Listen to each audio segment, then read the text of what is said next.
BBC news আন্তর্জাতিক সংবাদে আপনাকে স্বাগতম। শুরুতেই সংবাদ শিরোনাম, এরপর বিস্তারিত। পরিস্থিতি ভালো নয়, ইরান থেকে বেরিয়ে আসার পরামর্শ ট্রাম্পের উপদেষ্টাদের। মধ্যপ্রাচ্যের আরেক দেশে পড়ল ইরানি ড্রোন। ট্রাম্পের ২০ গুণ কঠোর হামলার হুমকিকে ফাঁকা আওয়াজ বলল ইরান। নিজ ভূমিতে মার্কিন অস্ত্র পুনমতায়ন ঠেকাতে পারবে না দক্ষিণ কোরিয়া। এতক্ষণ শুনছিলেন সংবাদ শিরোনাম, এখন বিস্তারিত। আপনি যদি মুসলিমদের পাশে থাকতে চান তাহলে ভিডিওতে লাইক করে চ্যানেলটি অবশ্যই সাবস্ক্রাইব করে দিবেন এবং কমেন্টে জানিয়ে দিবেন আপনার মূল্যবান মতামত। এখন বিস্তারিত। পরিস্থিতি ভালো নয়, ইরান থেকে বেরিয়ে আসার পরামর্শ ট্রাম্পের উপদেষ্টাদের। ইরানের সঙ্গে চলমান যুদ্ধ দ্রুত শেষ করার দিকে নজর দেওয়ার কথা জানিয়েছেন যুক্তরাষ্ট্রের প্রেসিডেন্ট ডোনাল্ড ট্রাম্প। একই সময়ে তার কিছু উপদেষ্টা ব্যক্তিগতভাবে তাকে একটি এক্সিট র্যাম্প বা প্রস্থান পথ খুঁজে দেখার পরামর্শ দিয়েছেন, কারণ তেলের দাম দ্রুত বাড়ছে ও দীর্ঘস্থায়ী সংঘাত রাজনৈতিক প্রতিক্রিয়া সৃষ্টি করতে পারে এমন উদ্বেগও আছে। সোমবার ৯ মার্চ ফ্লোরিডায় সাংবাদিকদের সঙ্গে কথা বলার সময় ট্রাম্প বলেন, সামরিক অভিযানের অধিকাংশ লক্ষ্য ইতোমধ্যে অর্জিত হয়েছে। তিনি বলেন, আমরা নির্ধারিত সময়ের অনেক আগেই এগিয়ে আছি। তিনি আরও যোগ করেন, তার ধারণা এই যুদ্ধ খুব শিগগির শেষ হয়ে যাবে। তবে ইরানে চলমান সামরিক হামলা কখন শেষ হবে সে বিষয়ে কোনো নির্দিষ্ট সময়সীমা তিনি দেননি।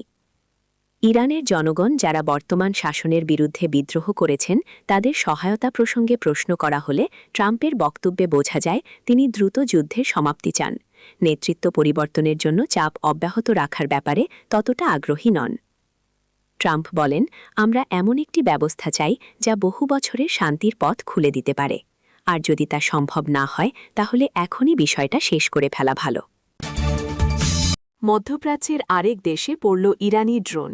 গণহত্যাকারী ইসরায়েল ও তাদের সহযোগী যুক্তরাষ্ট্র যৌথভাবে ইরানে হামলা চালিয়ে পুরো মধ্যপ্রাচ্যে সংঘাতের আগুন জ্বালিয়ে দিয়েছে।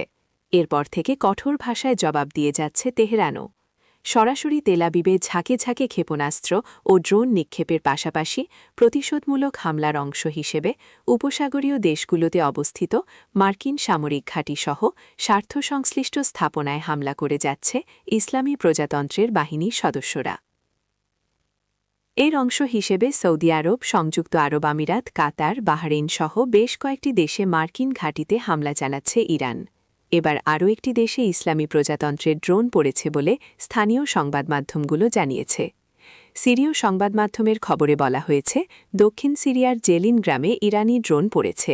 এই মনুষ্যবিহীন উড়োযানটি ভূপাতিত করেছে ইসরায়েলি বিমান প্রতিরক্ষা ব্যবস্থা।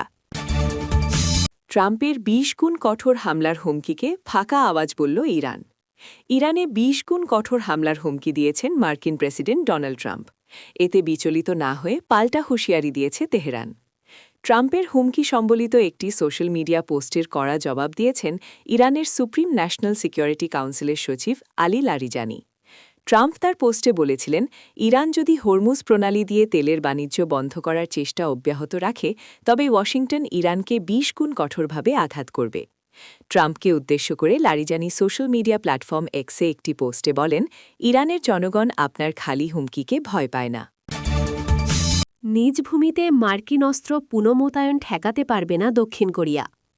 মধ্যপ্রাচ্যে ইরান আগ্রাসনে দক্ষিণ কোরিয়ায় মার্কিন অস্ত্র পুনমোতায়নে বাধা দিতে পারবে না দেশটির দক্ষিণ কোরিয়ার সরকার। দক্ষিণ কোরিয়ার প্রেসিডেন্ট লি জে মিয়ং মঙ্গলবার মন্ত্রিসভা বৈঠকে বলেন, এই যুদ্ধ নিয়ে আমার দেশ উদ্বিগ্ন, তবে মধ্যপ্রাচ্যে হামলায় সিউলের ভূমি ব্যবহারে যুক্তরাষ্ট্রকে বাধা দিতে পারবে না। স্থানীয় মিডিয়ায় রিপোর্ট করা হয়েছে যে মার্কিন প্যাট্রিয়ট ক্ষেপণাস্ত্রকে প্রতিরক্ষা ব্যবস্থা সম্ভবত ওশান এয়ারবেস থেকে সরিয়ে নেওয়া হয়েছে এবং সৌদি আরব ও সংযুক্ত আরব আমিরাতের মার্কিন ঘাঁটিতে পুনঃস্থাপন করা হতে পারে। লি জে মিয়ং বলেন, কিছু অস্ত্র সরিয়ে নেওয়া